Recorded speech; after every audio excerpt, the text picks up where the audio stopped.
Hello everyone. இன்னைக்கு லெசனில் நம்ம என்ன பார்க்க போகிறோம் அப்படின்னா, நிறைய நேரம் நமக்கு வந்து இங்கிலீஷ் பேசும்போது ஒரு திருப்தியாகவே இருக்காது.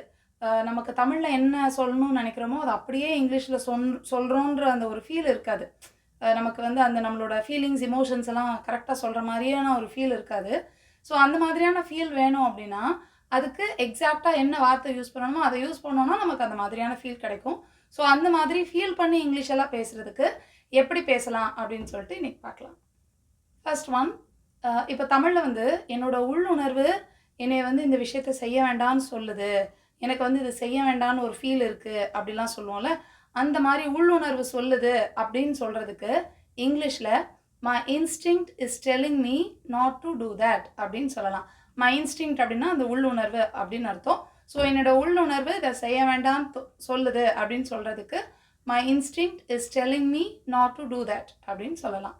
நெக்ஸ்ட் ஒன், இப்போ தமிழில் வந்து இந்த விஷயம் வந்து எப்போவுமே என் மனசை விட்டு நீங்கவே நீங்காது, எப்போவுமே என் மனசுலே இருக்கும், இப்படிலாம் ஏதாவது ஒரு விஷயத்த சொல்லணும் அப்படின்னா இங்கிலீஷில் it is something I will always remember அப்படின்னு சொல்லலாம்.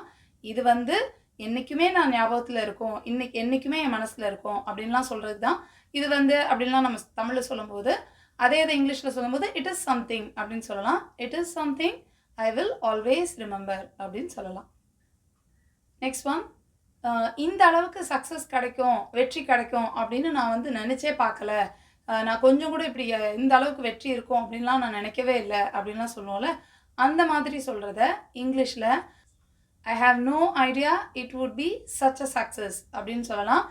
நெக்ஸ்ட் ஒன், உன்னை நீயே கஷ்டப்படுத்திக்காத, உனக்கு நீயே ஒரு பெரிய தண்டனை கொடுத்துக்காத, நீயா கஷ்டப்படாத, இப்படியெல்லாம் சொல்லணும் அப்படின்னா இங்கிலீஷில் டோன்ட் ஹர்ட் யுவர் செல்ஃப் அப்படின்னு சொல்லலாம். ஹர்ட் அப்படின்றது காயப்படுத்துறது. So don't hurt yourself அப்படின்னா ஒன்று நீயே கஷ்டப்படுத்திக்காத அப்படின்னு அர்த்தம். நெக்ஸ்ட் ஒன், எல்லா விஷயமும் ரொம்ப மோசமாக போய்கிட்டு இருக்கு, நிலைமை ரொம்ப மோசமாகிக்கிட்டு இருக்கு அப்படின்லாம் சொல்லுவோம்ல, அந்த மாதிரி சொல்கிறதுக்கு இங்கிலீஷில் things went from bad to worse, மோசமானதுலேருந்து ரொம்ப மோசமாயிடுச்சு அப்படின்னு சொல்கிறதுக்கு தான் things went from bad to worse அப்படின்னு சொல்லலாம். நெக்ஸ்ட் ஒன், யாருக்காவது ஒரு மோட்டிவேஷன் கொடுக்கணும் அப்படின்னா கொஞ்சம் கொஞ்சமாக செய்யி, சின்ன சின்ன அடி எடுத்து வை, ஒரு படியாக மேலே ஏறிப்போ, ஒன்றுன்னா செய்யி, எல்லாம் சரியாயிரும் அப்படின்லாம் சொல்லுவோம்ல, அந்த மாதிரி சொல்கிறதுக்கு take one step at a time அப்படின்னு சொல்லலாம். நெக்ஸ்ட் ஒன், சின்ன விஷயங்களும் ரொம்ப முக்கியமானது தான், சின்ன சின்ன விஷயங்களுக்கும் நம்ம ரொம்ப கவனமாக செய்யணும் இப்படிலாம் சொல்கிறதுக்கு ஸ்மால் திங்ஸ் மேட்டர் அப்படின்னு சொல்லலாம். இந்த ஸ்மால் திங்ஸ் மேட்டர் அப்படின்னா சின்ன விஷயங்களும் இம்பார்ட்டண்ட் ஆனதா, ரொம்ப முக்கியமானது தான் அப்படின்னு சொல்கிறது தான் ஸ்மால் திங்ஸ் மேட்டர் அப்படின்னு சொல்லலாம். நெக்ஸ்ட் ஒன், இந்த அளவுக்கு விஷயங்கள் வந்து ரொம்ப மோசமாகும் அப்படின்னு நான் நினச்சி கூட பார்க்கல அப்படின்னு சொல்லுவோம்ல, அந்த மாதிரி சொல்கிறதுக்கு இங்கிலீஷில் I never thought things would get this bad, அதாவது நான் இப்போ நினச்சே பார்க்கல இந்த அளவுக்கு மோசமாகும்னு, this bad, I never thought things would get this bad. Next one, இது எல்லாமே நீ எடுத்துக்கிறத பொறுத்து தான், எல்லா விஷயமும் நீ எப்படி பார்க்குறியோ அந்த மாதிரி தான், இப்படிலாம் இங்கிலீஷில் சொல்லணும் அப்படின்னா it all depends how you take அப்படின்னு சொல்லலாம். ஹவ் யூ டேக் அப்படின்னா நீ எந்த மாதிரி எடுத்துக்கிறியோ, எந்த மாதிரி நினைக்கிறியோ அதுக்கேற்ற மாதிரி தான் அதுக்கு பலன் கிடைக்கும் அப்படின்னு சொல்கிறது தான் it all depends how you take அப்படின்னு சொல்லிட்டு சொல்கிறோம். நெக்ஸ்ட் ஒன், நேற்று ராத்திரி ஒரு துளி கூட நான் தூங்கலை, ஒரு சொட்டு கூட தூங்கலை அப்படின்லாம் சொல்லுவோம்ல, அந்த மாதிரி சொல்கிறதுக்கு I didn't have a wink of sleep last night அப்படின்னு சொல்லலாம்.